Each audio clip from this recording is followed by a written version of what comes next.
Hi, everybody. If I get your attention, please, we'll get going.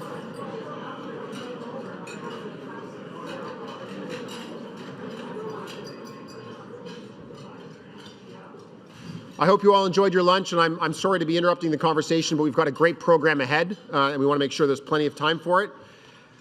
Ladies and gentlemen, please join me in welcoming our webcast viewers. My name is Andrew Graham. I'm president of the Canadian Club of Toronto for this season, and it's my pleasure to be your host today. Viewers, thank you for joining us. We're proud at the Canadian Club of Toronto to offer a platform to discuss ideas that matter. We've got a rich history over 122 years of attracting great speakers to our podium and engaging great audiences like yourselves today.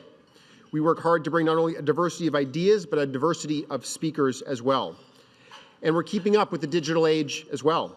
We invite you to visit our website where you can see past videos. And you can also, of course, follow along or participate today by tweeting about the event, and we certainly encourage you to do that.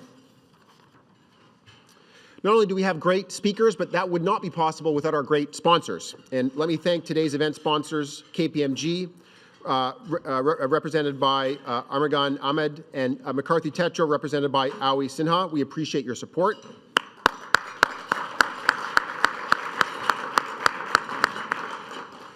And now it's time to introduce our speaker. For many decades, the global center of innovation and technological disruption has, of course, been San Francisco and Silicon Valley. These places have become not only physical places, but really sort of ideas. You sort of say, you know, I'm going to Silicon Valley, or this idea came from Silicon Valley, and that has a meaning unlike almost any other geographic location on the planet. Many of the companies that have made huge impacts in our day-to-day were founded and continue to be headquartered in Silicon Valley. And for a relatively, one point sparsely populated corner of the United States, the impact it's had on the world and certainly on all of our lives has been immense. And so it's, I think, apt and exciting to spend some time today with someone who lives there, someone who's got the pulse of what's happening there, and someone who represents the government of Canada in the Valley and in San Francisco. And that's, of course, Canada's Consul General, Rana Sarkar. He was appointed to his role a year and a half ago. At that time, he was also appointed to Canada's NAFTA Advisory Council, and perhaps now we can share some details of what I think was a straightforward and easy set of negotiations. Previously, he was National Director for High Growth Markets at KPMG. He was also co-chair and senior fellow at the Munk School of Global Affairs at the University of Toronto. And for a 4-year period ending in 2013, Mr. Sarkar served as President and Chief Executive Officer of the Canada-India Business Council. For a time, he was also based in the UK and co-founded a global content agency there. Joining the Consul General in conversation this afternoon is Alison Lote. Alison is well known and highly respected by our club, where she served as president 7 years ago. I have to thank Alison, and you can all blame Alison for getting me involved in the first place. So I'm here today thanks to Alison. Alison's a socially conscious entrepreneur and an executive who's made more than 2 decades of experience delivering high-impact results for businesses and organizations. She's currently the managing director for FCLT Global, a U.S. 501c3 founded by CEOs of 5 powerhouse companies. It develops practical approaches to encourage long-term behaviors in business and investment decision-making. It may embarrass her for me to say this, but she was also in Davos last week, so if any of you wants to know sort of what's happening amongst the global elite, Alison can certainly report back. And Alison, the last thing I'll say before turning over the podium to you, Rana, is I understand there may be some newly opened positions in the Canadian ambassador ranks, so I hope you'll ask Rana how that impacts his career. So without further ado, I'd like to pass the podium over to the two of you. Thank you. Rana first.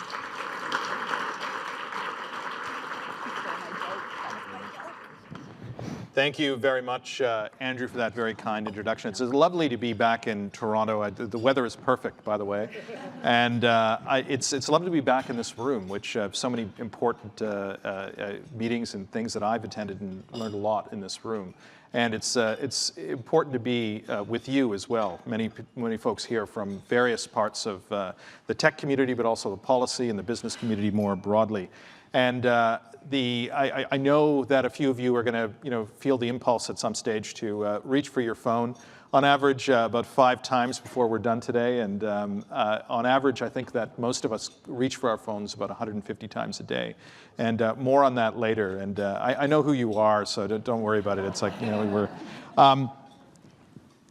The topic that I'd like to go through very quickly, and usually we do this in a lot longer setting, but I think that I'll try to touch on a few of the points that I think would be most salient for this audience, then perhaps get into it a little bit more with in the conversation with Alison. But what I think is worth rehearsing is just why Silicon Valley is particularly important, and why I think that it's actually becoming more important now and in the months going forward.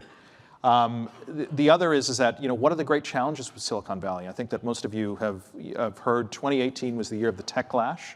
It was the year that, Silicon Valley lost its, and tech in general, lost the halo that tech has enjoyed for the better part of 4 decades. And so the tech optimism or tech utopianism has given way to tech dystopia. And what some of the challenges of giving into tech dystopia might be as well. The other is that in what is Canada's stake in the Valley and the kind of the commingling of that relationship. That's something I think that a few of us in this room would be keen for. And what particularly could you do? Like I have a few ideas of what individuals and what companies might be looking at focusing on in the year ahead. And I'll just leave you with a really quick personal observation that was a genuine surprise for me. In terms of the Valley itself, I mean, Andrew discussed it. It's a metonym in some ways. It's a symbol for the enormous disruption that's unfolded over the last 40 years that many of us know as a result of computing power from Moore's law onwards to the amalgamation of data, which has hit a number of tripping points of late.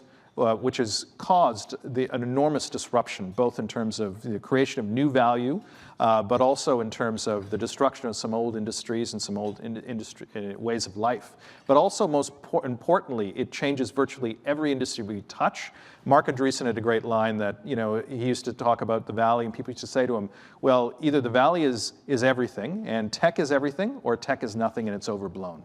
And I think that we've now come to the real realization that tech is pretty much everything. And Neil Dash, who's a great technologist, had a line that I heard recently that I really subscribe to, which is that it's talking about the tech industry is almost a terrible euphemism because it's like talking about the electricity industry. Everything is the tech industry in many ways. But the Valley itself has some particularly interesting characteristics. As you know, it's home to 3 of the 4 would-be trillion-dollar companies, at least $4 trillion in market capitalization between the marine headlands and San Jose. It also has a disproportionate impact as a result of the ecosystem that's grown up in the Valley, both the everything from the venture capital firms who do more than 50% of the venture capital to all of the support services firms, the lawyers, the multi-generational entrepreneurs, people who are thinking at scale, thinking about problems that virtually no one in the rest of the world is thinking about and putting real capital towards them at scale. So there's a very particular ecosystem that has grown up in Silicon Valley that our friend Reid Hoffman sometimes talks about as the blitz scaling economy, which many of you are familiar with. And that's a particular talent for taking companies from zero and taking them to $1 billion very quickly. Of the global unicorn companies, for instance, there are 57 in Silicon Valley. Those are private companies over $1 billion in valuation. And that's not to include all the public valued companies there. But what's really going on in Silicon Valley, what really matters, is that there are 4 or 5 conjoined revolutions that are taking place right now, from synthetic biology to AI to many of the things that you're working on right now, which for a number of reasons, the decision sets that are taking place right now, both formally or informally, much of that discussion is anchored, if not completely there, but it's anchored in the conversations that are happening in the Valley. And so that scale And what that particular ecosystem that's taking place there has an outsized impact on the rest of the world.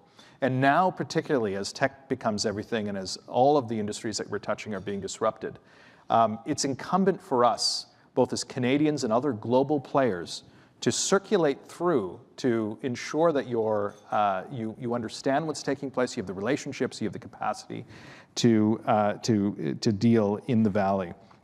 But look, all is not all golden in Silicon Valley, as many of you know. This was the year of Techlash. This was the year that for a variety of reasons, particularly the culture of the Valley, was taken to task, and that's, some people call it the brotocracy or the mirrortocracy, that the lack of diversity in the cultures of the Valley that for many years lived on the old Facebook dictum of move fast and break things.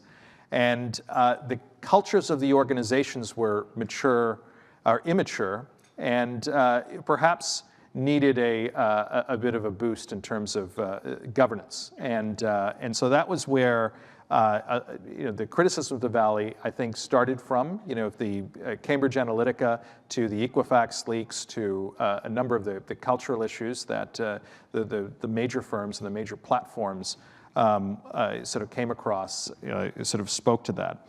Aside from culture and governance, the other issue that came up this year in Silicon Valley, of course, was the dominance of the four, as it were, from the, and one of those four is not from the Valley. Amazon is not from the Valley, but Facebook, Alphabet, Google certainly are. And, but in terms of Amazon, its DNA, although it's a Seattle company, its DNA is intrinsically connected to the Valley. But the question is that are these firms becoming sort of overly concentrated, or are they too big? Are they sort of injuring the ecosystem, the delicate ecosystem of the Valley itself by so much talent and so much opportunity, powered by the power law dynamic that tends to happen with these firms, where the difference between firm 1 and firm 2 is not ordinal. It's a step change. It's n-fold. So it's a 10x difference, and those are compounding. And so those are real issues of concentration, real issues of social concentration that are taking place, that many people in Silicon Valley are questioning as to whether that is in fact the greatest thing. And of course, governments are noticing. Governments around the world are noticing. There are significant externalities that are taking place as a result of the decisions that are made by companies in Silicon Valley. Satya Nadella had a great line of saying, well, why are we as technologists having to make these decisions when this is the role of governments? And in fact, this was the year where we saw elections and situations from the Rohingya in Myanmar to the last Brazilian election, which were impacted by things like WhatsApp, which were designed, and in terms of the design and the architecture of those, were optimized by engineers sitting in Silicon Valley, working on things like trying to ensure that that people were staying on site and staying engaged, rather than worrying about the democratic consequences. But of course, these things have long-term consequences. The other issue that has come up this year in Silicon Valley that we hear a lot about is too much capital. And some call it the SoftBankization of the world right now, where you have a $100 billion SoftBank fund out there right now, and you've got a number of, you've got a lot of dry powder in it, probably for another $100 billion that's sitting out there. And some would say that for a delicate ecosystem like the Valley, that's probably too much money. And it's not great for the venture ecosystem that's taking place. And finally, what I would say is that the Valley is in another form of crisis, which I would say is a kind of an existential crisis. And that's because of where it sits. And it sits in San Francisco. I can tell you, I live in San Francisco, and 700,000 people sleep in San Francisco every night, and 3 million come into work, and there are 10,000 homeless people. And the consequence of that, and the consequence of the inequity, you had the Twitter war this year between Jack Dorsey and Mark Benioff over what they called Proposition 6, which was just whether companies have a civic obligation to, to take care of their community, particularly in this instance, homelessness. And these sorts of issues that, of the inequality, the inaffordability of housing, these are issues that the Valley is facing and has faced in the past, but right now it's it's particularly sharp, and they're trying to figure out, and many people in the Valley right now are trying to figure out, whether they should Texodus, which is a new term that I've heard in the last 6 months, but you're hearing a lot more about, which is about whether they should vote with their feet and leave. And my particular view is that I don't think that, I'm getting a bit of a buzz here, I apologize. It sounds like a bit of a whale song, though. It's like, it's fantastic. But whether Texodus is something that they should do. And I'm not, and I'm not sure whether, we are not the indirect benefactors of a lot of people thinking that this is now a time. It's also, technology also helps that in the sense that tech is enabling people to work in third places a lot more efficiently than they have in the past. And so I think that places like Canada become the indirect benefactors of what is taking place. And there's also new conversations that are seeding up, and I'll try to run through this very quickly, and we'll maybe go through this in the conversation. But there are new conversations seeding up. The World Economic Forum has put a new center in for the fourth industrial revolution in the Valley.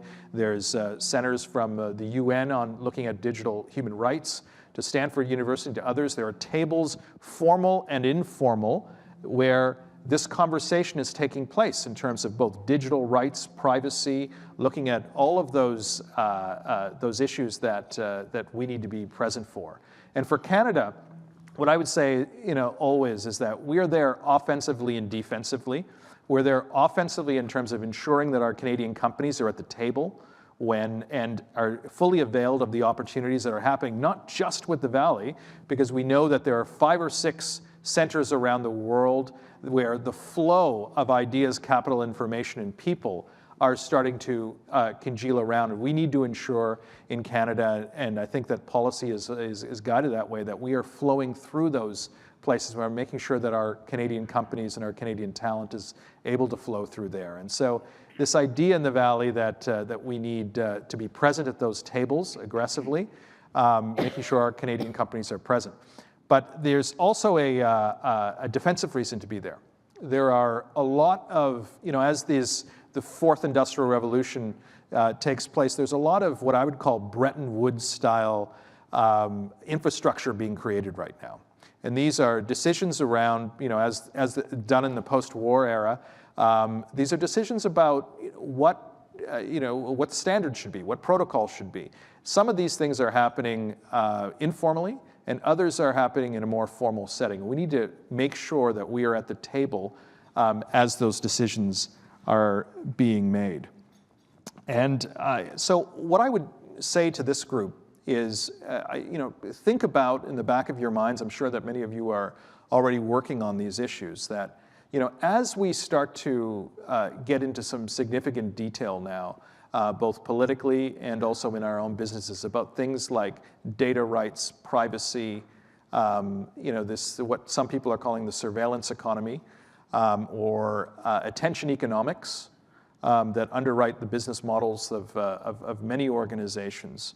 And also we talk about the weaponization of the information space. So in the protection of democratic infrastructure, which many of us have had sort of spent some time thinking about that. As we're doing this, what we really need to do in the next 18 to 24 months, or even beyond the next election in the United States, is that we need to increase both individually and as organizations the fluency through which we have on these topics. And some of this is just understanding the concepts, making sure we're at tables, making sure we as organizations and as business leaders become more fluent in these topics that will come and dominate our space. The second is that, I encourage all of you to get into the habit, if you're not, and I know many organizations around these tables already do this, but of sensing. And sensing is becoming a much more important activity as firms get thinner, as individuals start moving around a lot more, as the rate of technological change picks up. And what I mean by sensing is making sure that you have people and your ideas flowing through main centers where you're out there just figuring out what the signal is. And because those signals can become your core business very quickly. And so that idea of sensing is something that I'd encourage you to get engaged with. And finally, I think that we undersell ourselves sometimes. I'm back here, and this is an amazing day, and we had a snowstorm yesterday, and the city's back to work. This could have stopped cities elsewhere, but this, we didn't miss a beat. You could say, yes, we're used to winter here and all of that, but there's also, infrastructure. There's 150 years of consociationalism and well before that in terms of working together. There are investments that we've made in our innovation economy that are paying off right now, and people are noticing it. It wasn't just the $2 billion that Salesforce put into Canada, most recently, but also the other hundreds of millions and billions of investment that we've seen over the last 18 months. And those are votes of confidence in the infrastructure and the talent that we put here. And what we do with that will be, what we can make of it. But what I would encourage in all of your thinking is we think about how we can build a sort of more human digital environment. We lead with our values, as we've done elsewhere. And those things become much more attractive in this economy. I can tell you from all of the people that I'm speaking to in the Valley, many of the sort of leading lights of business down there and others, they're looking at our values, they're looking at what we're doing up here, and I think that there's a lot of agreement in that. And the final thing I'll say is that, if someone asked me a year and a half ago what I would have thought would have been the biggest outtake of my time, in the Valley, and I would have said, well, it would probably be the explosion of digital technologies and the sort of pace that's forcing organizations and generation change. And yeah, I think that's an important thing. But I can tell you the thing that surprised me the most is what it is. It's mental health. And mental health is the underlying conversation that I have with cab drivers and Uber drivers, to CEOs, to politicians. It's pretty much every conversation comes back to this idea that not just the phone in your pocket, which is rewiring yourself and your attention and your ability to govern yourselves, concentrate, but also relate to your children, your families, and your organizations.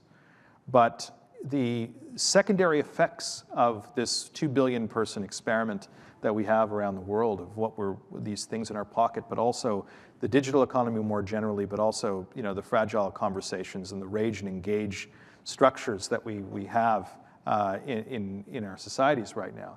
And it's the underlying conversation, the most important conversation you have with the most important CEOs out there to everyone else is how we can fix this. And from what I would suggest is that we're at the beginning phase of this. We're at the beginning of the J curve, and we need to spend a lot more time, money, attention to how we can make progress on that. So I'll leave it at that, and welcome Allison back up, and we can continue the conversation. Thank you very much.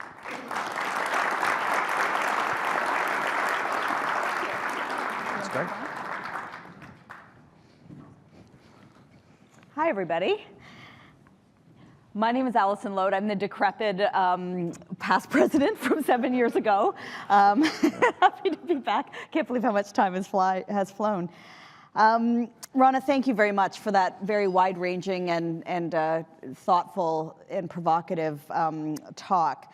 I'll ask you a few questions. I did want to let you know that as the moderator, I am happy to be disrupted as well with this very old technology called paper.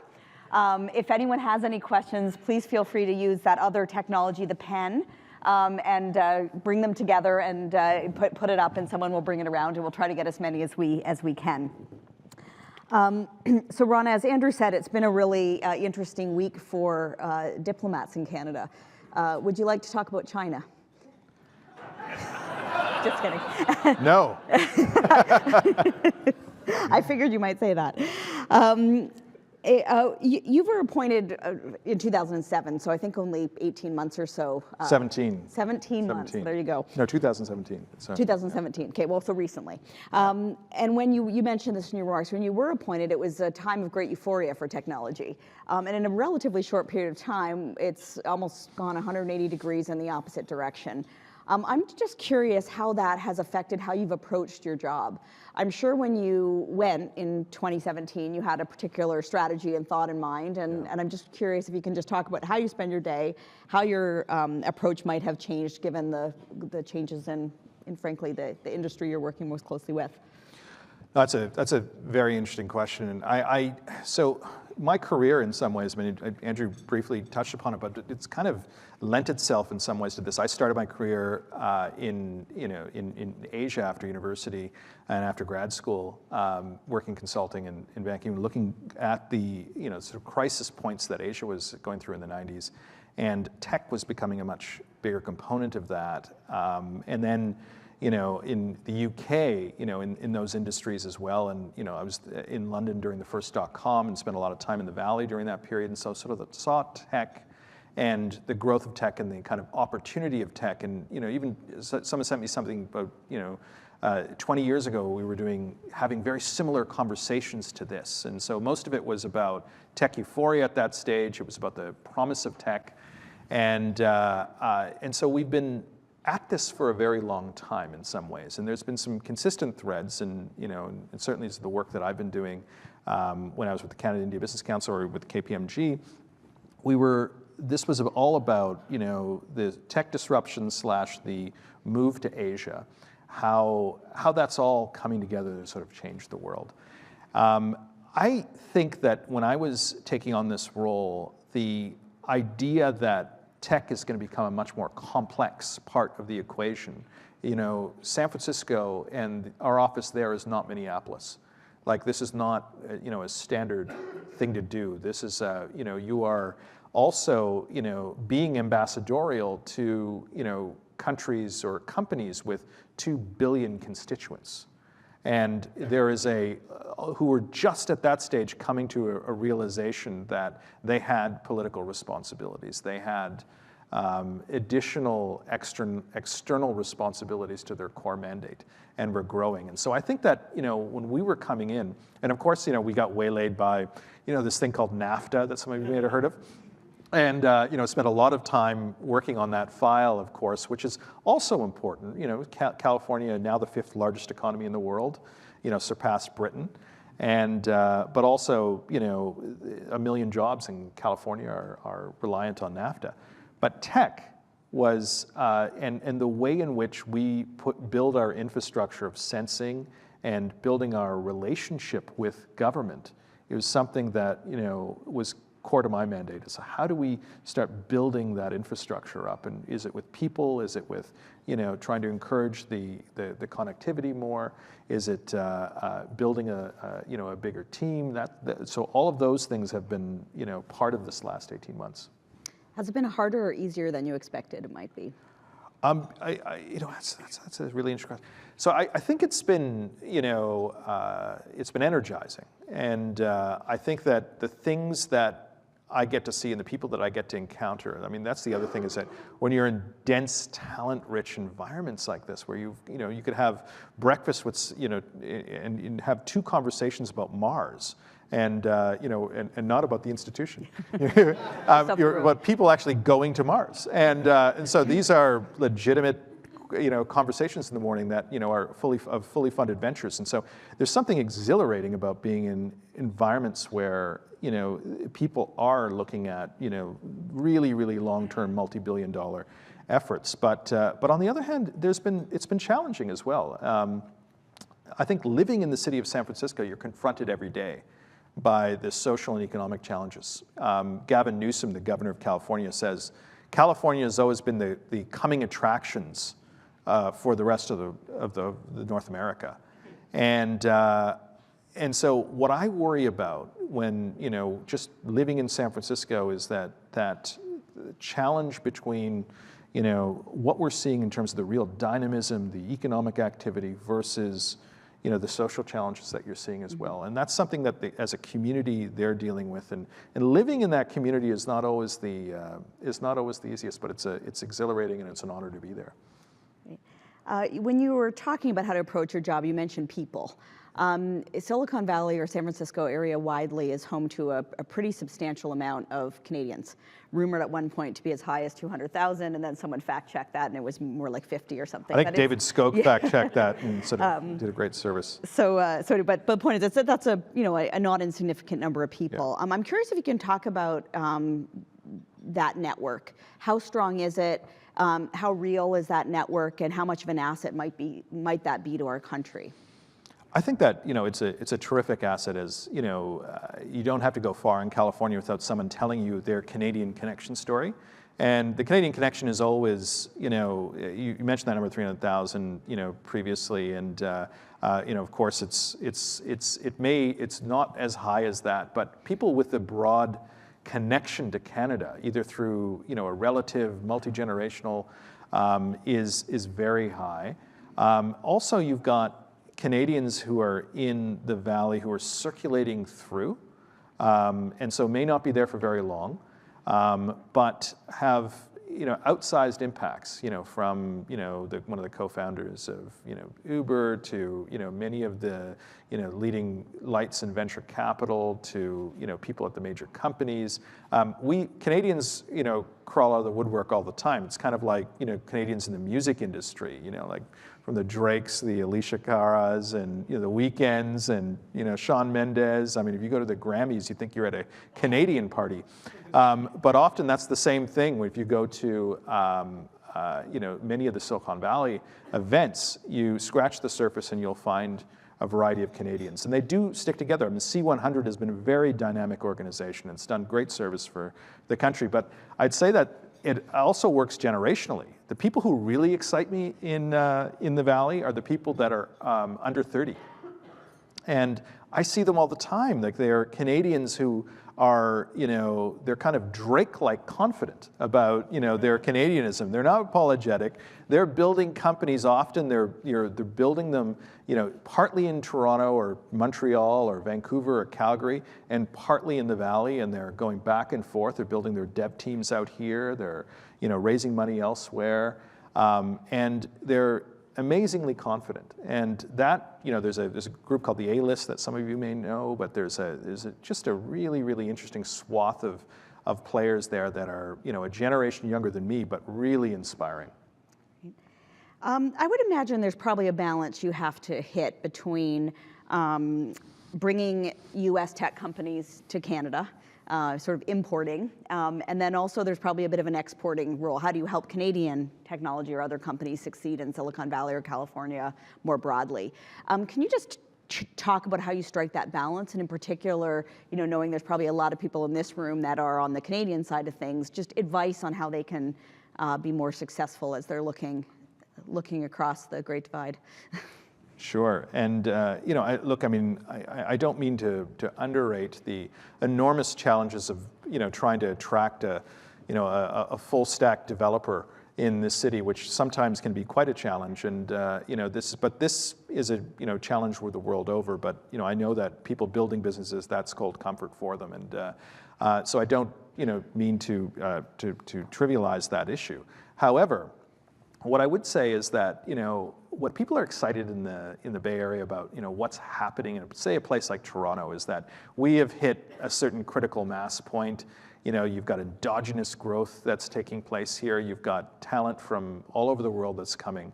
But in order to attract, a lot of the real first-rate talent who will start to build companies of their own and really sort of add an enormous value to the ecosystem, is that you need redundancy of opportunities. And so this is where being able to attract the tall trees in the forest canopy that you're growing is going to be very important. And so that's where, the sales forces, the Ubers, all of the major brands that are, putting time, money, and attention and investment into the Canadian ecosystem are adding value in a variety of ways. Because, you need spousal jobs, you need people to say, if I don't want to do this, if my job doesn't pan out, then I need somewhere else to go. I hear that all the time. And so the idea that the Toronto marketplace, for instance, is a thick, self-sustaining marketplace is important to get the marginal person to come. So I think that's one of the sort of the indirect benefits of FDI attraction that doesn't get enough play. But again, and also in terms it goes the other way as well. I think that Canadian companies going to the Valley, people saying, well, why should we be taking Canadian companies down there and doing all of that? And we have a very successful Canadian Technology Accelerator program where we take companies from Canada, we cycle them through a short-term program to come through, see what their competitor set looks like, get a little bit of inspiration, and also some advice in terms of fundraising, a variety of things. And so I think that's been really successful in just giving a little push to the circadian rhythm of some of the organizations, so that they're connected to what good looks like in the Valley or in Boston or in London or elsewhere. Because as we know, we're working in global markets now. You're having to work like everybody else. Someone told me about a saying in China where the number is 996. There's actually a really good blog on 996, and it's like, work 9 to 9, 6 days a week, and which is the kind of pace in which a lot, the Beijing tech ecosystem is working in right now. Hence your mental health comment, maybe. And no, I mean, there are many externalities to that, and there's a whole other discussion about slow tech that people are also talking about and saying, are we, does everything need to be $1 billion company or $1 trillion company? And I was listening to something, the CEO of Basecamp the other day, talking about this idea of attentive and mindful growth, where you don't need to be this enormous multi-billion or $1 trillion company. You can be a very successful $50 million or $100 million company and build an ecosystem around that as well. Well, we might see that. You mentioned having too much money, so maybe as people realize that quick wins aren't going to be as easy to have, that might help generate that. I'd love to just push you a little bit more on the impact of some of these technology firms coming to Canada. You mentioned obviously the cost of full stack developers, and I was just having a conversation earlier with somebody who lost someone to one of the FANGs for multiples more than they could pay them. So that frustration is real and being felt here. It's wonderful, of course, Uber, Amazon, Salesforce, et cetera, have all set up shop here, bring a lot of talent, all that kind of thing. But there is, of course, a fierce argument on the other side that this talent, this attention, this funding is making it really hard for Canadian companies to really compete, never mind internationally, even here. How would you respond to that? And just any thoughts, advice, suggestions on how the technology ecosystem here might respond? I think that's a legitimate response. I think that people anywhere you're building an ecosystem, if you're a anchor tenant within that ecosystem, or if you're trying to build within that ecosystem, any change to the competitive environment is going to be disturbing for you. And I think that we can't underrate it, but also I go back to that point of I think you need to build a tall canopy, and there is a balance there. Like, should we have, attracted, the Amazons or others? So there was a legitimate argument that, I was partial to that.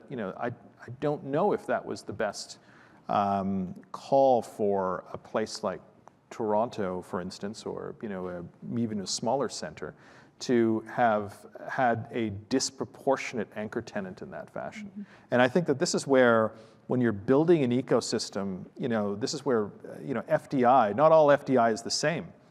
And we should be mindful about the FDI that we're trying to attract based on, the kind of ecosystem that we're trying to build.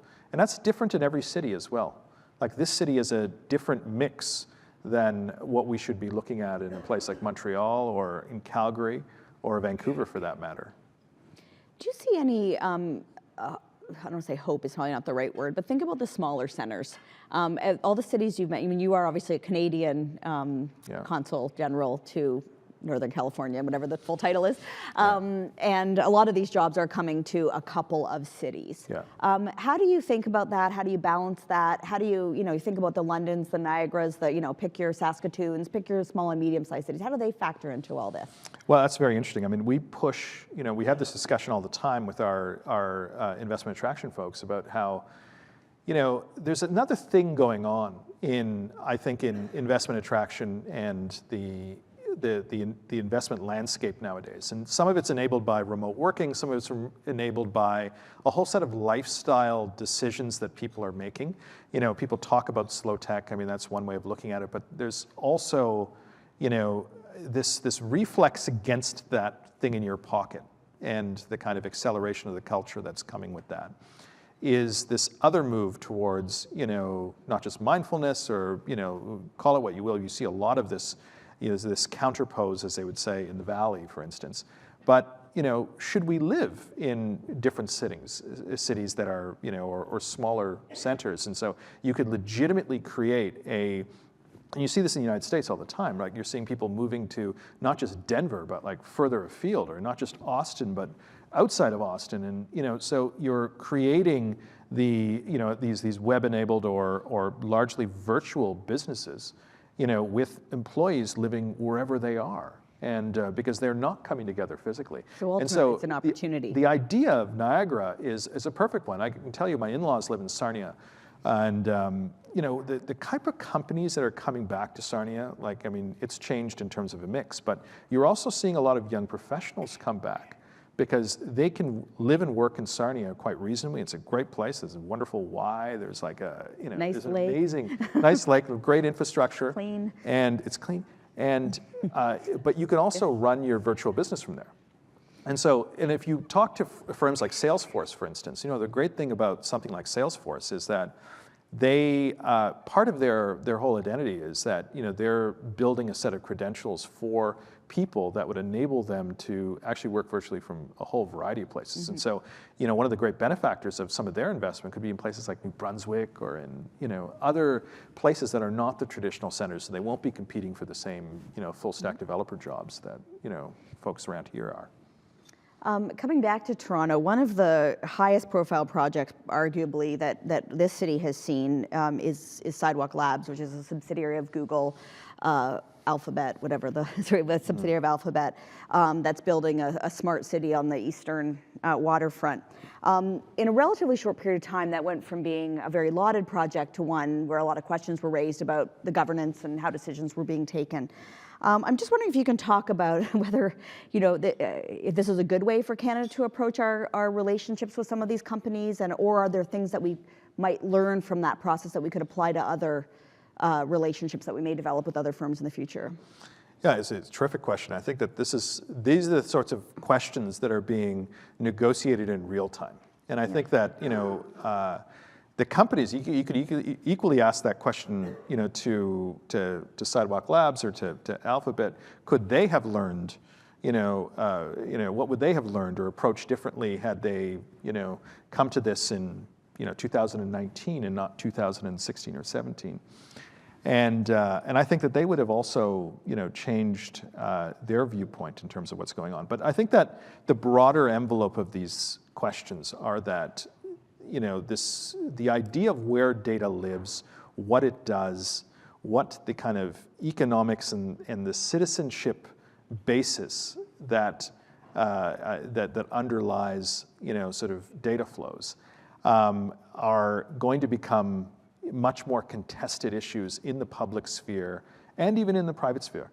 across the world, and certainly outside of say data authoritarian regimes or places like Europe where you've got GDPR as the kind of major dominant framework, but you also still have these sorts of questions. But I think that we are all going to become, when I was saying that we need fluency, part of this conversation, to have the proper conversation without succumbing to data or tech pessimism around something like Sidewalk Labs, is to say, what are the rights and responsibilities of somebody, a private company particularly, looking to act in the public space? And equally, what are we as citizens?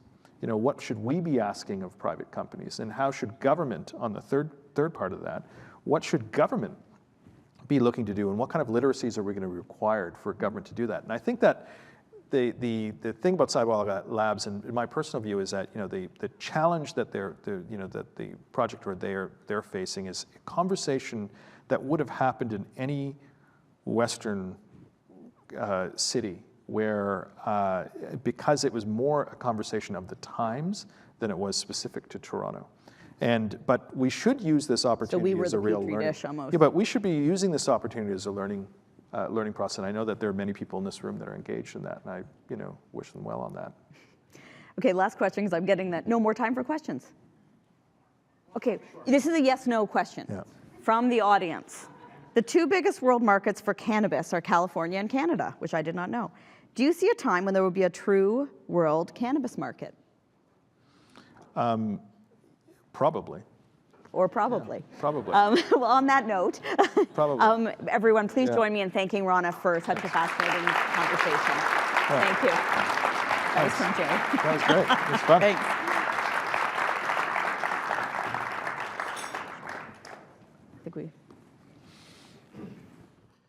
Thank you very much. I'll be brief. On behalf of the Canadian Club, I'm here to say thank you. My name is Awi Sinha.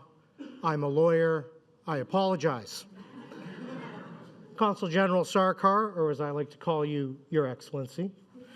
On behalf of the Canadian Club of Toronto, I would like to extend our thanks and appreciation for the insights you shared with us today. I'm particularly happy that you came in person and did not send one of the artificial intelligence clones you've had made of yourself since you moved to San Francisco. At least that's what the blood work is telling me. As our chief diplomat in an important geographical, economic, and technology hub, as you've discussed today, your viewpoint is very enlightening and instructive of some of the challenges and some of the opportunities we've got in front of us. As you pointed out, we're at a critical point in Canada's evolution. The disruptive forces shaping our approach to business decision-making cannot be downplayed, and I think Consul General Sarkar has made it quite clear that we downplay it or ignore it at our peril. Technology's driving us into the future at a record pace, and I thought it was very a meaningful moment to note that talking about the technology industry may be obsolete. We're simply talking about the world around us. So we thank you for the role that you are playing in representing Canada's interests at this critical time. And Alison, we always appreciate your presence behind and in front of the club's podium. Thank you for facilitating an engrossing conversation with your usual skill and passion. It almost makes up for making Graham our president. Before we conclude, here are some highlights of upcoming club events. On Thursday, January 31st, our club will host Mark Wiseman, Global Head of Active Equities at BlackRock, and he'll speak to us about the future of asset management, not an unrelated topic. Then we turn to agriculture. We got a little coming attraction of this. On Wednesday, February 5th, we will welcome our first annual Cannabis Outlook panel, and perhaps we'll put to that panel the question that was asked to Consul General Sarkar right at the end. And on Friday, February 8th, we feature Murad Al-Khatib, the CEO of AGT Foods, Canada's largest and most innovative pulse crop producer. You can learn more about our upcoming events and view photos and video from today's event at canadianclub.org. And you'll see on the table our social media feeds, so please feel free to tweet out pictures and thoughts from today. Once again, I would like to thank today's event sponsors, KPMG and McCarthy Tetro. We would also like to thank MediaEvents.ca, Canada's online event space, and VVC for live streaming today's event. Thank you again to Rana. Thank you again to Alison. Thank you to all of you for making it here on a snowy day. We look forward to seeing you again soon. Have a great afternoon. The podium of record is closed.